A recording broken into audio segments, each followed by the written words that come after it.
Hello, everyone. Welcome to the stephenkingcast, one man's musings on the works of Stephen King. Each week, I will review one entry in the bibliography of Stephen King in the chronological order of publication. And this week, I am reviewing episode 8 of Hulu's Castle Rock. So, guys, before I get into my thoughts, I'm going to read from Decider.com Zach Dion's recap so that we have a basis upon which I can build my analysis. So, from Zach Dion, who writes, "The genius execution of the Queen forced us to leave Henry hanging in the filter, being blasted with schisma, or into the schisma, something.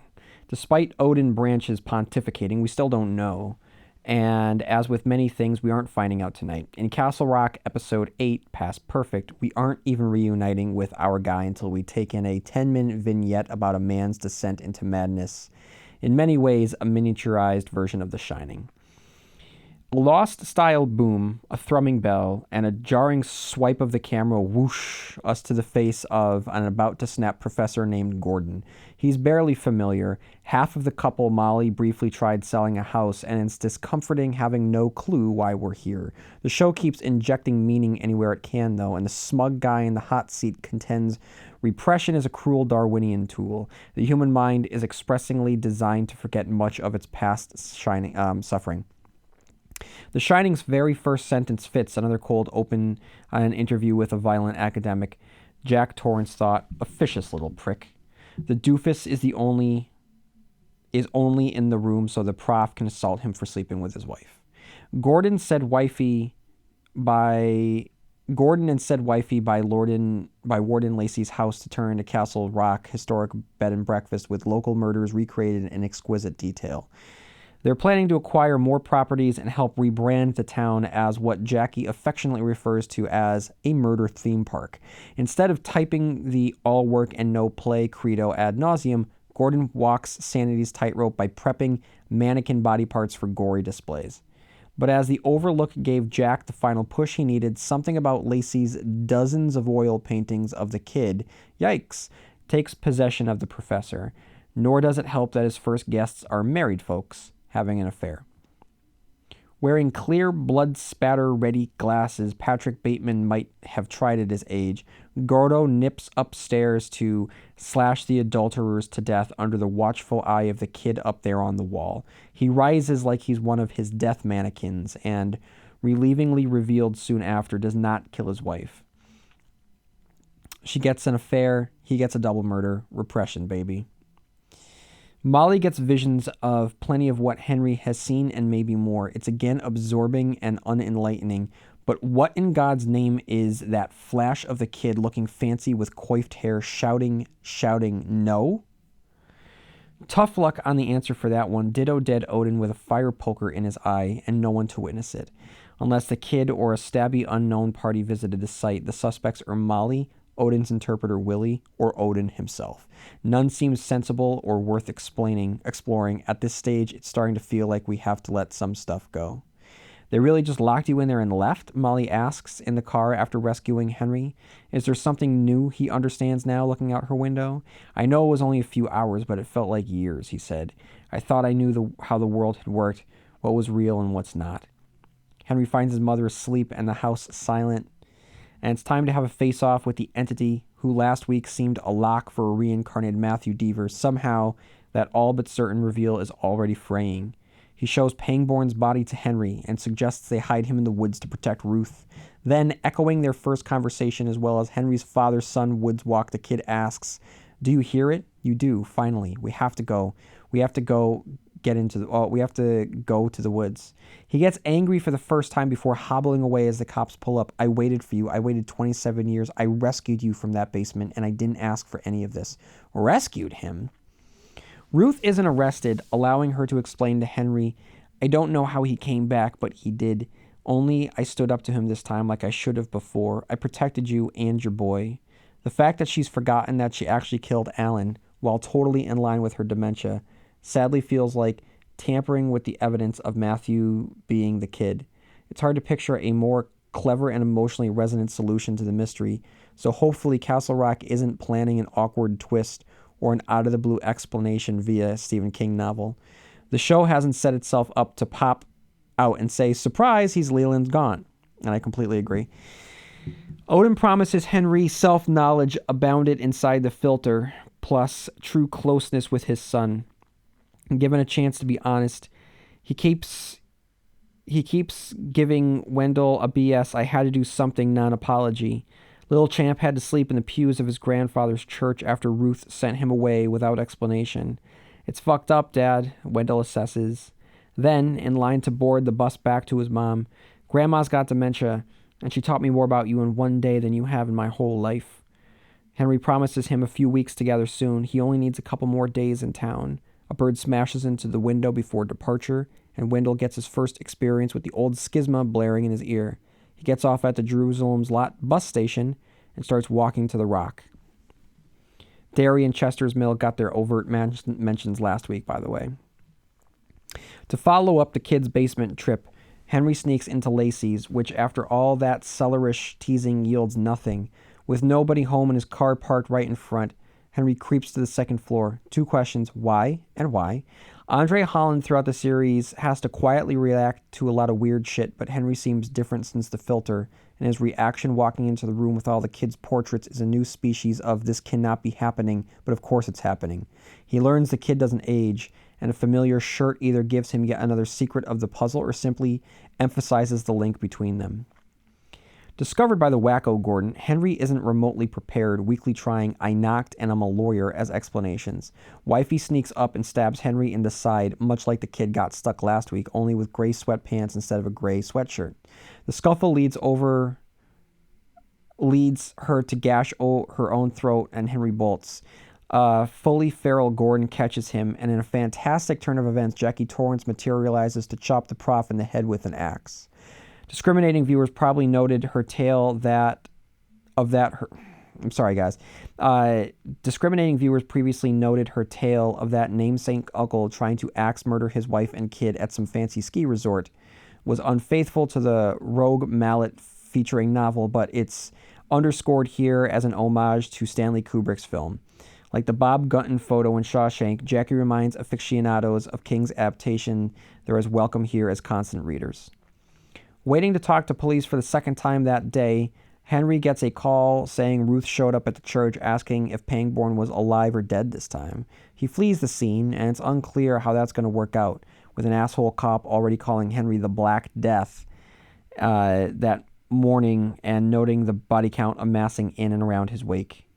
We end off on what's most important in withholding. Molly sees more visions, running in the forest, Henry as a kid in sunglasses again, herself bloody on the ground. She chomps an unusual amount of oxy, throws on sunglasses at night, and manages to drive towards Henry's house without incident. She stops at her childhood home where the lights are on and the kids sitting outside the stairs. Asked where Henry is, he answers, "I don't think he's ready yet." He brushes past Molly's confusion only to double it. "But you can help me because you know me." And he knows her. What is this house and her childhood were like? How does he have all these uncomfortable details? In her bedroom, snow falling out the window, always captivating soundtrack skipping like a needle past the vinyl's edge, she says, "I was there, out there in the woods. That's where you died."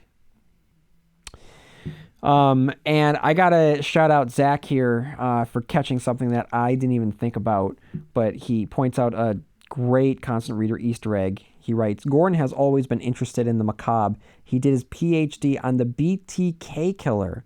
The matron of Castle Rock historic B&B references the serial killer that inspired King's 2010 novella A Good Marriage. He wrote it to explore what might happen in such a case if the wife suddenly found out about her husband's awful hobby, which also happens here. Okay, guys, let me get into my thoughts on the episode. So, as it begins, right away, we see that Mark Herelick is back as George. Now, you knew that this wouldn't be the last of him when we last saw him way back in whatever it was, episode 2 or 3. Probably episode 3. There's a lot of psychological jargon dancing around themes of repression and forgetting, which reinforce that central theme of this show, his wife Lilith's continual request to forget that the fair ever happened. What makes this work so well is that when Gordon later rebukes Lilith's advancements, as she asks, Can't we just pretend it never happened? Her affair is wrapped up in the other man's proposed theory. So Gordon can't forget what happened, because if he did go along with that to forget what happened and went back to his wife, then the other man's point was correct, and as a result, he'd be again emasculated. So I really like the way that they worked that in. But back in that original scene, that stuffy academic setting is quickly shattered with an act of violence as George breaks his repression and leans into his aggressive nature. The joke here is that in the second before he snaps, he states, he might be a fool, but he's a fool with tenure, thinking that the tenure will protect him from the assault. We quickly cut to a shot of he and his wife driving to Castle Rock, visually proving that he's really only a fool. And then we get the answer to the question back when we first met them. They aren't just buying the house to buy it. They're buying it to turn it into a gruesome bed and breakfast, which doesn't just lean into the history of Castle Rock, but it also capitalizes on the boom of popular true crime stories. The murderinos of My Favorite Murder, fans of Making a Murder, Serial, Sword and Scale, others. Much like Molly's wish to modernize the mill, the desire to build on the fad of the moment keeps Castle Rock firmly anchored in the trend of right now. And then we have the sequence in which he's continually repressing the urges that he has. Even when he's trying to throw himself into his second act in life and into this world as the owner of a bed and breakfast, he can't escape the memory of his wife's affair, because the first time renters that they have are there to have an affair, and it's just in his face.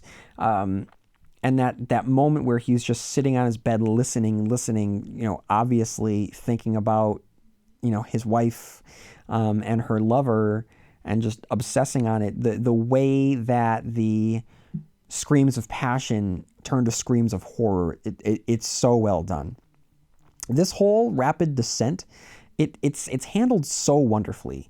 This cold open, it basically functions like a mini movie, beginning with the exile from the college, the second act in Castle Rock, and the submission to his bubbling rage in a truly gruesome visual of blood-splattered Gordon standing next to the corpses of the adulterers.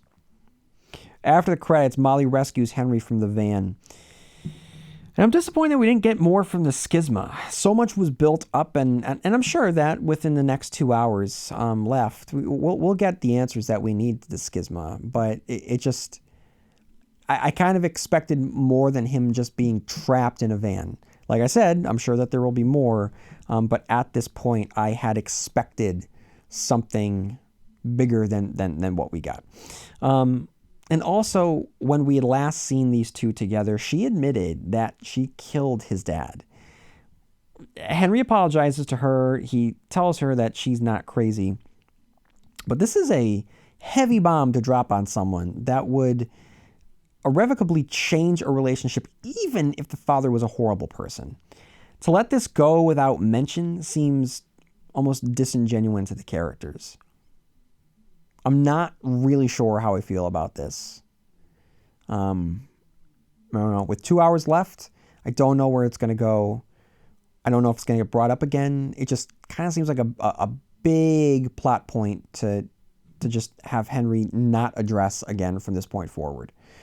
Returning to the home, something isn't right. Namely, the kid who he had last seen as he dropped him off at Juniper Hill. Realizing that he doesn't know anything about this man, he might have put his family in danger. He asks Wendell, returning from his overnight mall excursion, to go inside and lock the door. Are we going to get our big showdown between our two mystery characters? No, not really. Nor should we. Not yet, anyway. The kid shows Henry the body of Alan Pangborn. Speaking more than he ever has before, with more emotion and urgency, the kid insists that they have to go help Ruth by hiding Alan's body. It's also revealed that the kid hears the schisma as well. And as the police arrive, the kid shows frustration for the first time, telling Henry, I waited for you. I waited 27 years. I rescued you from that basement, and I didn't ask for any of this. He flees into the woods, but Henry doesn't have much time to dwell on his bombshell revelation that this prisoner had been the salvation to his own prison, while raising the question of what basement? Now, we know that Henry had indeed been kept in a basement, and we've seen a basement prominently in the show, so all roads are pointing to Warden Lacey's house. He imprisoned one person in a subterranean room. Why not another?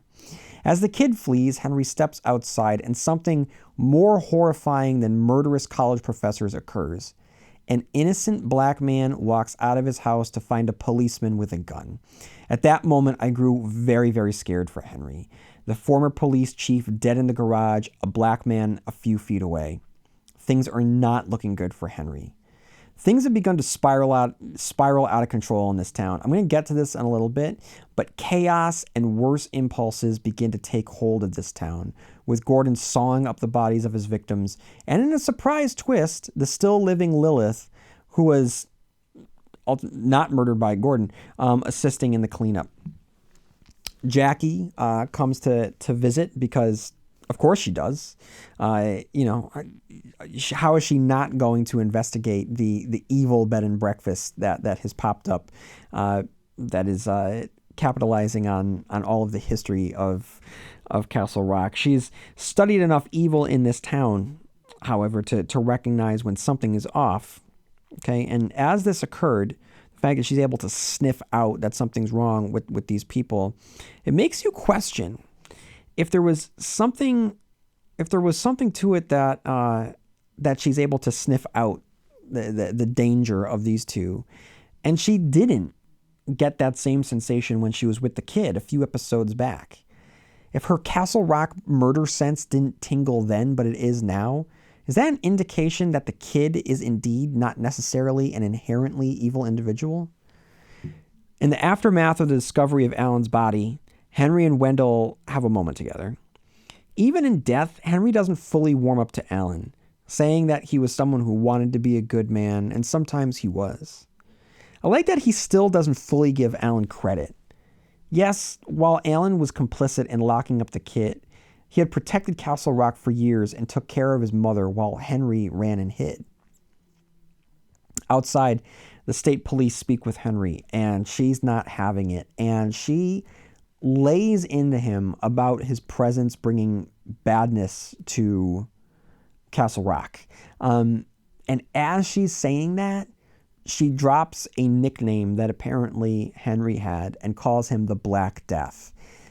Now, this is loaded. It is such a loaded term because this could have been anything, right? He could have been Bad Luck Harry. He could have been, it could have been anything. But just the fact that it's called the Black Death, the fact that he is only one of 3 black characters in this town, really reinforces that small town racism, and the fact that it's coming from a figure of authority, that it brings an insidiousness to it, and it's not dwelled upon. It's not really rubbed in our faces, but it did land very, very powerfully. Realizing that something is definitely amiss in this town, Henry decides that it's best if Wendell heads home, and he pops him on the bus. Wendell begins to ask him to come with him, but Henry is stuck between a rock and a hard place here. Honestly, he can't just leave. He should leave. And the fact that Wendell is begging him to come with him, it doesn't bode well for either character. But we also understand that Henry can't leave. He has to help out Ruth. He has to figure out what to do with his mother. If we think for a second that Wendell is safe by getting on this bus and leaving town, we are quickly shown that he's not. As a bird flies into the windshield of the bus as the sound of the schisma begins to overtake him. Back at home, Wendell talks to Molly on the phone. And I like this. This is cute. It's like they're kids again. Just sitting in their home, sitting on their beds, talking on the phone. There's not a lot to this scene. It doesn't go on forever, but just, I don't know. I don't know why it tickled me as much as it did, but it definitely did. He asks about the Lacey basement with the lock on it. And she says that she couldn't find the key, so she wasn't able to get into it. Sorry, guys. It's been a long week. But I'm pretty sure that you can't sell a house without an inspection, and you're not going to get a stamp of approval if the house inspector isn't able to get into the basement. I don't think that would be a thing. Oh well.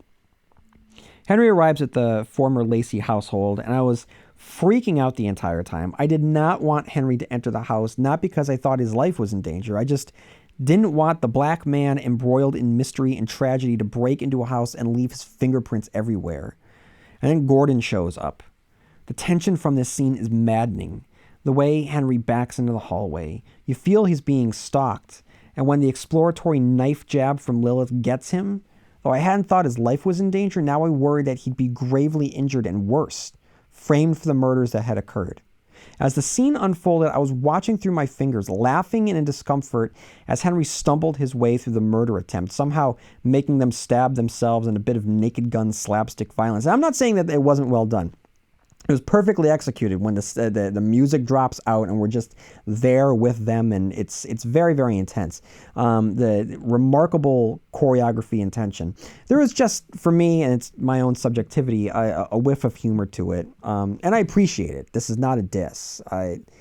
It just appears that the bad fortune that surrounds Henry also seems to be a blanket or a shield of protection as well. Another shield of protection is Jackie Torrance, living up to her namesake and using an axe. I don't want to say good for Jackie, but she finally gets to be a part of the Castle Rock tragedy that she had wanted so badly. The groupie has finally joined the rock band. Now, I have to say that the music continues to be incredibly effective. The sound as Molly seeks out or when she winds up driving to her house, and that it's the same sound as Wendell gets off the bus station in Jerusalem's Lot. It's incredibly unsettling. And we conclude with Henry driving off to find his mother and Molly with the kid, who reveals that he's very familiar with her and drops the bombshell that she died in the woods. What does this mean? Did she die and come back? Is he thinking about events that are going to occur, so to him they've already happened? It's just an extra bombshell on a show that has just been dropping bombshells. With 2 hours left, it's just, what is happening here and how is this all going to wrap up? And please note that as they look out the window, the first of the season's snow begins to fall. That is an ominous note to end on, considering the role that snow played when Henry both disappeared and was found. Things are coming full circle as we head into our final 2 hours. Now let's review just what we have seen. We had thought that the bad things that occurred in Castle Rock were a result of the kid being left or let out of Shawshank Prison, right? It's very easy to think that because we hear Alan Pangborn saying, "Don't let that kid out." Warden Lacey had kept him in prison for years. Things seemed okay with the kid in prison, but it's also the bad things start occurring not necessarily when the kid gets let out, but also when Henry comes back to town. So if you think about it, bad things happen around Henry. I mean, even before he gets back to Castle Rock, the prisoner had a really bad death in his presence. The gator reacted negatively towards him. We then get Zaleski's rampage. Molly's affliction seems to start up more. Alan Pangborn dies. There's the fire in the woods. There's the Juniper Hill fire. Ruth jumps off a bridge. There's the death of Odin and possibly Willie. There's the bed and breakfast murders. So it isn't just that the kid has been let out. What is Henry's role in all of this? And then we have some lingering questions. Frances Conroy has now shown up twice. Now, you don't cast Frances Conroy just to have her in 2 brief scenes. So I am really wondering what's going to happen with Frances Conroy in the final 2 hours. I just feel that she's going to play a much bigger part. And are we going to see a flashback to what really happened to Odin and Willie in the woods? Is Molly a stone cold killer, or did someone get to them first? And of course, why is the kid wearing Henry's shirt in that picture? Here is the big question related to Stephen King lore. Are Henry and the kid twinners? Is the kid's real name Henry Deaver? In the first episode, when his name was asked of him, he literally said Henry Deaver. What if this wasn't a swerve? What if the showrunners gave us the answer as far back in the first episode? So for those of you who don't know exactly what I'm talking about, the Twinners is a element of the book The Talisman and its sequel Black House that illustrates that there is a world just outside of our own, connected to it's another world called the Territories, and there are corresponding doppelgangers, so to speak, to us. So you would have a twinner in that world that is living his or her life independent of yours. And that life that person's living could be extremely different. But there are some characteristics that would be the same, that makes it recognizably you, even if the physicalities are different. So, you could be a regular person here, and you could be over there, almost like a mutant. It could be. You could look different. The person on the other side could look a little bit older. Who knows? So there's nothing to say that you could have someone that's Caucasian in one world and black in another and be twinners of one another. And technically, the kid could be the Henry Deaver of that world. You could have it. This could be some sort of riff on what King and Straub did with twinners. And we do see twinning, not in the technical sense of the Talisman, but in a thematic sense in many of King's works, with The Dark Tower, which plays heavily on the concept of alternate realities, all realities. So it is not out of the realm of possibility that Henry Deaver is two people on this show, that there are two Henry Deavers, one from a different world. So that is a possibility. And we got 2 hours left to figure out exactly what the truth is. Now, I got a couple Easter eggs here. Of course, the big one is Jerusalem's Lot. Wendell gets off at the Jerusalem's Lot bus station at night, which is never a good thing. But the fact that he wasn't attacked by a vampire, indicates that it's either the vampires have all been cleaned up, or Salem's Lot was never overrun by vampires in this continuity. And the second thing is, if you look on the wall of the paintings, there is one painting of the kid standing in what appears to be a field of roses. Now, this could just be that someone in the art department commissioned a painter to draw a picture of Bill Skarsgård, and that was it.